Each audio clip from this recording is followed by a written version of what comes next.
तो नेक्स्ट क्या है बच्चे, नेक्स्ट है secular.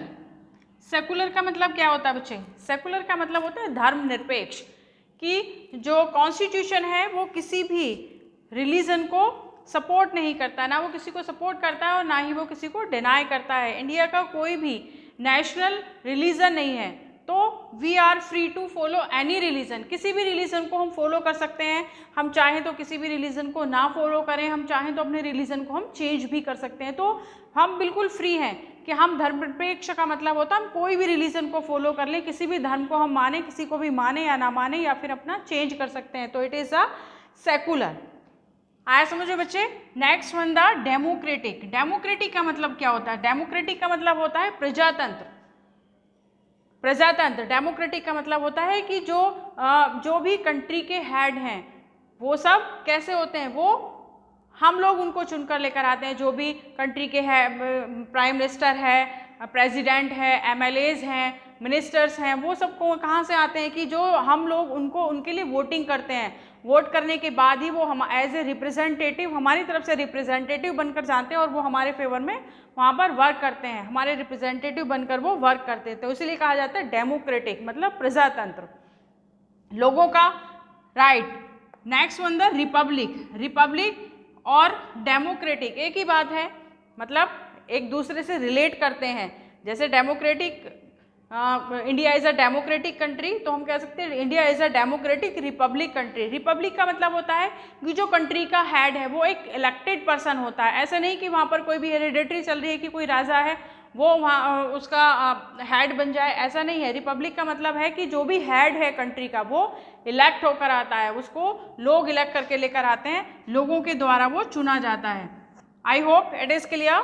Next one the justice. Justice का मतलब होता है बच्चे न्याय। न्याय का मतलब कि जो जस्टिस है उसके सामने सब लोग इक्वल हैं। ऐसा नहीं कि किसी एक ग्रुप के लिए जस्टिस कुछ और है और दूसरे ग्रुप के लिए जस्टिस कुछ और है, तो जस्टिस के सामने सब लोग इक्वल हैं। Next one the liberty. Liberty का मतलब होता है स्वतंत्रता। We are free to do anything, लेकिन वो किसी और को हार्ट नहीं कर रही हो, किसी और के जो राइट्स हैं उनको डिप्राइव ना कर रहे हो, किसी भी तरह का जो अनरीजनेबल रेस्ट्रिक्शंस हैं वो किसी के ऊपर नहीं चले जाएं, नहीं लगाए जाएं कि आप यहाँ नहीं जा सकते, ये नहीं कर सकते, वो नहीं कर सकते। तो लिबर्टी का मतलब होता है कि हम फ्री हैं कुछ भी करने के लिए, लेकिन उससे किसी दूसरे का कुछ भी नुकसान नहीं हो रहा हो। It is a liberty. I hope it is clear. Next one the equality. Equality का मतलब क्या होता है बच्चे, इक्वलिटी का मतलब होता है समानता, एकता। कॉन्स्टिट्यूशन के सामने हम सब लोग इक्वल हैं, ना कोई छोटा है ना कोई बड़ा है। कोई भी किसी से, किसी की कास्ट के आधार पर, किसी के कलर के आधार पर, किसी के रिलीजन के बेस पर कोई किसी को डिस्क्रिमिनेट नहीं कर सकता है, चाहे वो किसी भी कास्ट से रिलेटेड हो, किसी भी धर्म से रिलेटेड हो, तो कोई भी किसी से डिस्क्रिमिनेट नहीं कर सकता है। It is the equality. और ये राइट हमें कौन दे रहा है, ये राइट हमें दे रहा है हमारा constitution. And last one the fraternity. Fraternity का मतलब क्या होता है बच्चे, फ्रेटर्निटी का मतलब होता है भाईचारा।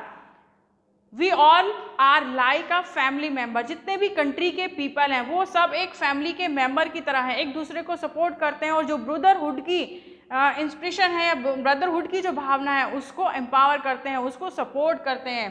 तो it is the fraternity. I hope आपको प्रिम्बल और प्रिम्बल से रिलेटेड जितने भी टॉपिक्स हैं, जैसे we are the member of India, sovereign, socialist, secular, democratic, republic, justice, liberty, equality और फ्रेटर्निटी, ये सब आपको क्लियर हो गए होंगे। अगर ये सारे टॉपिक आपको क्लियर हो जाते हैं तो आपको पूरा का पूरा कॉन्स्टिट्यूशन क्लियर हो जाता है। कॉन्स्टिट्यूशन में कौन सी आइडियोलॉजी और कौन सी फिलोसफी को यूज़ किया गया है, उसको इंक्लूड किया गया है, वो सब आप समझ जाते हैं। तो प्रिम्बल पार्ट नहीं है कॉन्स्टिट्यूशन का, it is not the part of the constitution but it reflect all the ideology used in the preamble। जो भी आइडियोलॉजी और फिलोसफी कॉन्स्टिट्यूशन में यूज़ की गई है वो हम प्रिम्बल को पढ़कर समझ जाते हैं। तो इसीलिए इसको कहा जाता है preamble is the soil of the constitution. I hope ये सारे टॉपिक आपको समझ में आ गए होंगे। गांधी जी की आइडियोलॉजी और बी आर अम्बेडकर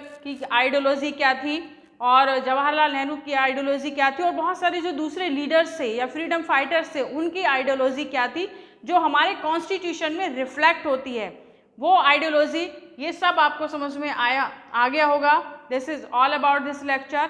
मिलते हैं एक नए वीडियो में एक नए टॉपिक के साथ जो हमारा इस चैप्टर का लास्ट टॉपिक होगा और वो टॉपिक होगा इंस्टीट्यूशनल डिज़ाइन। तो मिलते हैं नेक्स्ट वीडियो में। Till then good bye, take care.